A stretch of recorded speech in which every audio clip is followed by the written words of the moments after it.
There's a quiet exodus happening, not a protest, not a rebellion, but a silent disappearance. Spiritually awake people, those who've done the work, faced their shadows and touched their authentic self, are quietly leaving. They step away from careers, retreat from social circles, vanish from social media, not because they hate society, but because participating in its unconsciousness has become unbearable. Carl Jung predicted this. He called it the necessary withdrawal. And tonight, we're going to explore why this disappearance is not a failure of awakening, but an essential part of it. Society as collective unconscious. Carl Jung once said that most of what we call reality is nothing more than a collective dream. Think about it. Society runs on shared stories, shared illusions, shared projections. We agree to believe in money, in success, in status, in social roles. And by agreeing, we make them real. This is what Jung meant when he spoke of the collective unconscious. It is not just personal shadows, your anger, your fears, your hidden desires. It is the great ocean of images and instincts that entire cultures swim in without knowing. And to belong to society, you are asked to play along, to wear the mask, to perform the role, to silence the shadow that doesn't fit the script. You show up at work as the professional. You show up at family gatherings as the dutiful child. You show up online as the polished persona, and everyone applauds you, as long as you don't break the illusion. But what happens when you awaken? When you've done the work of shadow, when you've seen your projections, faced your inner monsters, and tasted the reality of the authentic self, you begin to notice the game. Suddenly, conversations feel shallow, small talk feels unbearable, crowds feel noisy but empty. It's like being awake in a room full of people all talking in their sleep. You try to join in, but the words taste false in your mouth. You try to laugh at the jokes, but you can't ignore the emptiness underneath. Jung warned that once the veil is lifted, you can never go back. You can play the role for a time, but you know it is only a role, and pretending becomes exhausting. This is why spiritually awake people begin to disappear. Not because they hate society, but because they cannot live inside a collective dream once they've seen through it. They step away quietly, not out of rebellion, but out of necessity, because the collective unconscious may run the world, but it can no longer run their soul. The curse of consciousness. Awakening sounds beautiful. People imagine peace, clarity, bliss, but Carl Jung knew a harsher truth. To become conscious is also to become alone, because the more you see, the less you can pretend, and the less you can pretend, the harder it becomes to belong. When your eyes open to shadow, your own and the world's, you notice patterns others deny. You see projection in every argument. You see fear hiding behind aggression. You see loneliness hiding inside success. And once you see, you cannot unsee. But here is the curse. You still live in a world that does not want to see. So you walk into a crowded room, but feel like a foreigner. You listen to conversations, but hear only masks speaking to masks. You try to explain what you've discovered, but the words land heavy, as if you've broken a sacred rule. Don't wake the sleepers. Jung called this the burden of consciousness. Because once you have touched authenticity, illusion tastes bitter. Once you have seen behind the curtain, you can no longer play the role convincingly. And this awareness is not free. It comes at the cost of constant translation, trying to bridge the gap between what you know and what the collective can bear. It is tiring, it is isolating, and many awakened people find themselves retreating, not out of superiority, but out of sheer exhaustion. The curse of consciousness is not that you know more, it is that you feel more. The noise of society grates on you. The endless chasing of status, money, and image feels like watching children play with fire. You cannot join, and yet you cannot fully leave, because you are still human, still bound to the collective dream in some way.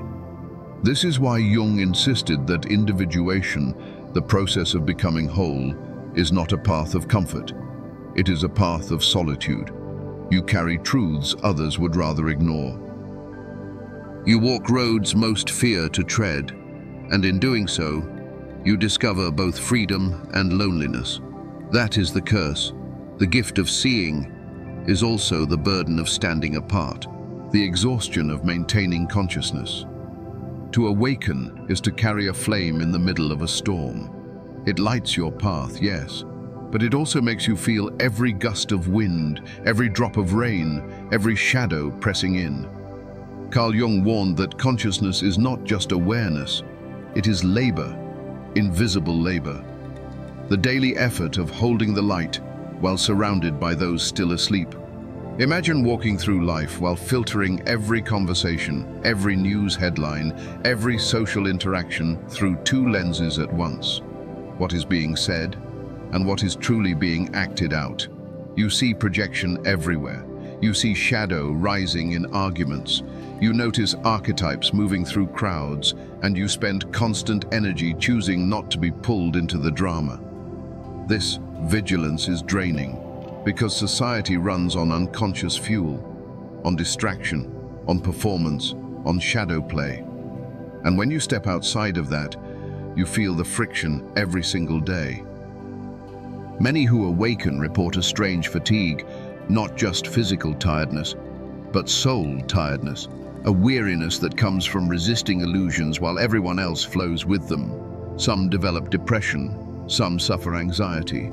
Others find their body carrying the weight, manifesting in chronic exhaustion, autoimmune issues, or mysterious ailments.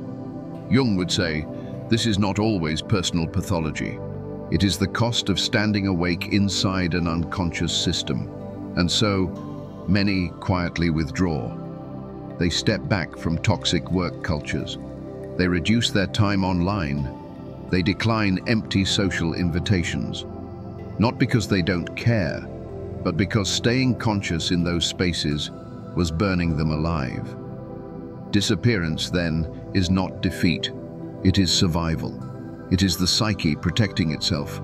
It is the soul whispering, "Step away," before the flame dies out.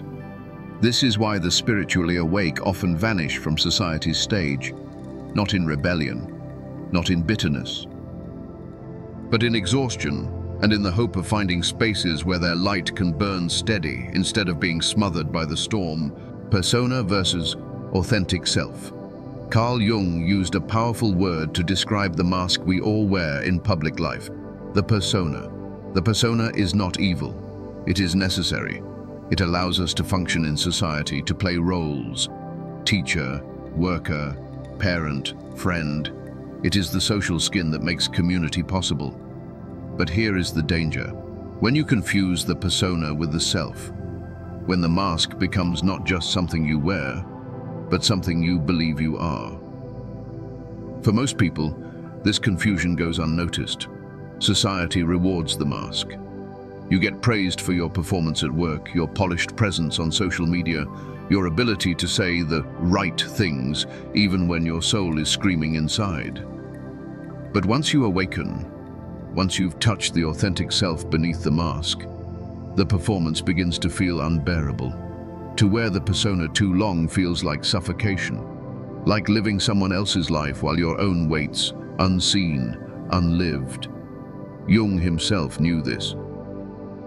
After years of public life as a doctor, lecturer, and intellectual, he withdrew into solitude. At his tower in Bollingen, he carved stone, painted visions, lived quietly, not as Professor Jung, but as a man finally free to be himself. This is why spiritually awake people so often walk away from the stage of society. It's not rebellion, it's not arrogance. It's that once you have felt the truth of the self, you cannot go back to pretending. Imagine an executive who spent decades in boardrooms. She mastered the persona of confidence, the mask of power. But after a deep confrontation with her shadow, she realizes every meeting is theater, every conversation is actors in costume, and she cannot act anymore, so she leaves, not as a failure, but as a victory of authenticity, because the soul would rather be silent and unseen than keep performing for applause that never reaches the heart. The disappearance, then, is not rejection of society. It is rejection of the mask. It is the refusal to confuse performance with truth. It is the courageous choice to live as the self, even if that means stepping into solitude. The Hermit Phase. Every spiritual journey has a season of silence, a time when the soul, exhausted from performing, withdraws into solitude, not as escape, not as rejection, but as necessity. Jung saw this over and over in his patients. Those who had truly awakened could not immediately return to the noise of society. They needed space, time, a container where the fragments of the psyche could be gathered, healed, and integrated. This is the Hermit Phase. It is archetypal, as old as the desert fathers, the Buddhist monks in their caves, the mystics in forests, the shamans on mountaintops. Across cultures, the awakened soul steps away to let the inner transformation take root. Why? Because integration is delicate work. When you first face the shadow, when the persona begins to dissolve, you are raw, tender, unprotected. To dive straight back into collective life is to risk collapse. The psyche needs stillness to rearrange itself, to rebuild on stronger ground. In solitude, the unconscious speaks more clearly. Dreams grow vivid, symbols rise. The self, long ignored, finally has room to emerge. And slowly, painfully, the fragments of your being begin to knit together. This is not loneliness. This is gestation. Like a seed buried in soil, like a chrysalis holding the caterpillar's death and rebirth, the Hermit Phase is where transformation matures. And yes, from the outside it looks like disappearance. Friends may wonder why you no longer join them. Colleagues may whisper about your absence. Society may label you antisocial, burned out, or strange. But beneath the silence, the soul is working harder than ever, healing, integrating, preparing for what comes next. Jung himself honored this phase. At Bollingen, away from lectures and fame, he carved stone, built fires, sat in stillness. He called it the place where I am most myself. So, if you feel pulled into solitude, understand this: you are not failing. You are not broken. You are living an ancient pattern, the hermit archetype, the soul's retreat into darkness so it can return with light, the return with gifts. The hermit does not disappear forever. Silence is not the final destination. It is preparation. In myths across cultures, the pattern repeats. The hero descends into darkness, withdraws into the cave, faces death, and then returns, not the same, but transformed. Jung understood this as an archetypal cycle. The Hermit Phase is not escape, but incubation. And when the soul has integrated shadow, when the self has grown strong enough, there comes a call: return. But here's the truth. Those who awaken never return to society in the old way. They cannot re-enter the collective dream and play the same roles. They do not sit comfortably in boardrooms or gossip circles or endless digital noise. Instead, they return to the edges. They become artists, pouring their inner vision into paint, music, or words. They become healers, holding space for others to face the shadows they once survived. They become teachers, not of doctrines, but of authenticity, guides who embody what it means to live whole. Think of Jung himself. After his solitude at Bollingen, he returned not as a lecturer desperate for approval, but as a man carrying visions, symbols, and wisdom that reshaped psychology. Or think of countless mystics who emerged from their retreats not to dominate the world, but to offer compassion, art, guidance, and truth. This is the paradox of awakening. You disappear in order to return. You leave society to find your soul, and then you return carrying gifts that society secretly needs, but does not yet know how to ask for. And though your presence may be quieter, your influence is deeper. You may no longer stand at the center, but you plant seeds at the margins. Seeds of healing, seeds of authenticity, seeds of freedom. This is why the disappearance of spiritually awake people is not a tragedy. It is evolution, a repatterning of the collective unconscious. Each person who withdraws and returns becomes a living bridge, showing others that there is life beyond the mask, freedom beyond the persona, wholeness beyond the shadow. So if you have withdrawn and feel the stirrings of return, know this: your role is not to rejoin the play as it was. Your role is to bring back gifts that can only be found in silence, in solitude, in the depths of the soul. Because the world does not need more performers, it needs guides, healers, truth-tellers. And that is who you become when you return. What this means for you. Maybe, as you've listened, you've recognized yourself. Maybe you felt that strange pull to step back, to go quiet, to vanish from spaces that once felt normal. And maybe part of you has wondered, what's wrong with me? Why can't I keep up? Why do I feel so disconnected? Carl Jung would answer, nothing is wrong with you. Something is waking in you. The desire to withdraw is not weakness. It is a sign of awakening.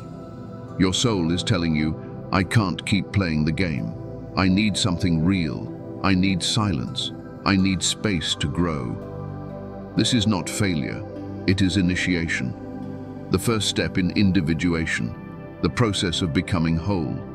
So if you feel exhausted by society's noise, if small talk feels hollow, if your body and heart long for solitude, honor that. It is not antisocial. It is archetypal. It is the hermit's call, the necessary pause that allows the self to gather strength. Use this time with intention. Don't see it as disappearing. See it as preparing. Read, write, create. Listen to your dreams. Walk in nature. Sit with your shadow. This is the soil in which your future gifts will grow. And when you are ready, you will return.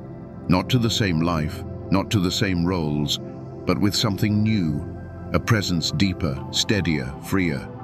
Remember, awakening often begins in silence. The world may not understand your withdrawal, but your soul does. And if you trust it, this disappearance will reveal itself one day as the most important chapter of your journey.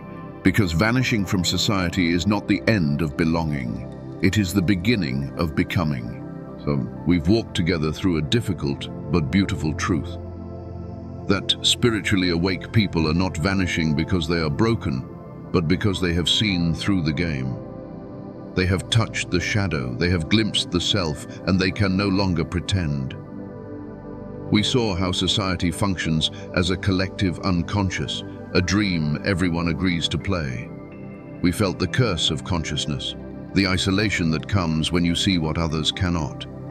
We explored the exhaustion of holding awareness inside a culture built on performance. We uncovered the tension between persona and authentic self, and why once you've tasted truth, the mask becomes unbearable. We honored the Hermit Phase, the necessary withdrawal into silence and solitude, and we witnessed the return, not to old roles, but with gifts of wisdom, healing, and authenticity. And now it comes back to you. If you have felt the pull to step back, to go quiet, to leave behind spaces that no longer nourish you, trust that instinct. It is not a collapse, it is a calling. The self is asking for your attention. Your soul is preparing you for something deeper. Jung would remind you, in all chaos, there is a cosmos. In all disorder, a secret order. So honor your chaos. Let the silence hold you. Let the withdrawal do its work. Because when you emerge, you will not be the same. You will be more whole. And the world desperately needs whole people. Now, I invite you. Share your reflections in the comments. Have you felt this pull to disappear? What has solitude revealed to you? Your story may be the mirror another soul needs tonight. And if this journey has spoken to you, if you recognize yourself in these words, please like this video, subscribe for more Jungian explorations, and share it with someone who might be standing on the threshold of their own awakening. Because in the end, the quiet disappearance of the spiritually awake is not the end of their story. It is the beginning of something larger, something freer, something real. And when you return, you will carry a light that no mask could ever imitate.